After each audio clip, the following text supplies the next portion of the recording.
South Sudan's President Salva Kiir says the country's elections set for next year will go ahead as planned and that he would run for president. But an opposition group led by Vice President Riek Machar says South Sudan is not yet ready for elections. CGTN's Patrick Ayet has more from Juba. South Sudan's 2018 peace agreement dictates that elections be held in December 2024. President Salva Kiir's ruling party says it is ready for the polls, but an opposition group led by Vice President Riek Machar disagrees. We must prepare the country. The condition for election must be there. And you started with stabilization of the security in the country. Look at what is happening in our country. You have more than one commander-in-chief of an armed groups or armed militias. And you have our communities arms to the teeth, killing themselves. Do you have a condition for elections in that situation? The 2018 peace deal demands for unification of former rival forces and redeployment. That process is not yet complete.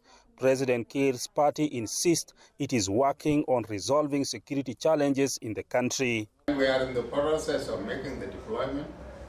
We have already, there is already a submitted list, because the problem was not the deployment per se, but was the problem of commissioning of the officers at the middle and the lower echelons of the army. So this has been done now, and so we are waiting for the deployment after this. Civic education to prepare voters for the polls is yet to begin. Electoral laws are not yet amended. The parties to the peace agreement have not agreed on the members of a commission to oversee a conduct of elections, and voter registration is yet to start. The United Nations mission in South Sudan says it conducted research and found out that many South Sudanese people are skeptical about the 2024 elections. The risks that poorly organized elections can pose in triggering a relapse into violent conflict.